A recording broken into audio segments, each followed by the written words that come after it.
Get ready with me for a summer lunch date. యాక్చువల్గా మీ అందరికీ dress గుర్తుండే ఉంటుంది. నేను నుమాయిష్లో 400 చెప్తే 200 బేరం ఆడి కొన్నా. అట్లాంటిది ఇంకా ఫైనల్గా ఈరోజు వేసుకున్నా. నాకైతే చాలా నచ్చింది. మెయిన్గా ఆ థ్రెడ్ ఎంబ్రాయిడరీ వర్కే హైలైట్. ఇంకా ఆల్రెడీ స్కిన్ కేర్ చేసేసుకున్నా కాబట్టి ఆఫీస్లో కొన్న స్టర్ట్స్ పెట్టేసుకున్నా. ఎప్పుడు ఒకే లుక్ ఎందుకని నా గోల్డ్ చైన్ పక్కకు పెట్టేసి రీసెంట్గా నా బర్త్డే అప్పుడు సాయి బ్రో గిఫ్ట్ ఇచ్చారు. Rose gold come silver. చాలా బాగుంది ఈ చైన్, నాకు చాలా నచ్చేసింది. ఇదే ఫస్ట్ టైం పెట్టుకోవడం. బాగుంది లుక్. ఈలోపు కరెంట్ పోయింది, వెనకాల బ్యాక్గ్రౌండ్లో మ్యూజిక్ ఆగిపోయింది. నాకు నీరసం వచ్చేసింది.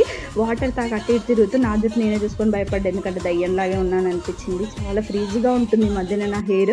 ఇంకా కాస్త హెయిర్ సీరం పూసేసి ఇప్పుడు ఓకే అనుకున్నాను. తర్వాత హైబ్రో సెట్ చేసేసుకొని ఫైనల్లీ నా లిప్ లైనర్ కమ్ లిప్స్టిక్ పెట్టేసుకున్నాను. ఆ పెన్సిల్ అయిపోయేదాకా నేను అది ఒక్కటే వాడతాను. ఇంకా ఓవరాల్గా సెట్ అనుకొని ఇంకేదో తగ్గింది అనుకొని రీసెంట్గా నా బర్త్డే అప్పుడు మా అక్క ఈ వాచ్ ఇచ్చింది, ఇది కూడా పెట్టేసుకున్నాను. ఇంకా ఫైనల్గా నా లుక్ అయితే కంప్లీటెడ్. ఒకసారి ఎట్లున్నానో అటు ఇటు చెక్ చేసేసుకున్నా. సింపుల్గా బాగున్నా కదా, ఇంకా వెళ్ళి మెక్కేసి రావాలి. Bye bye.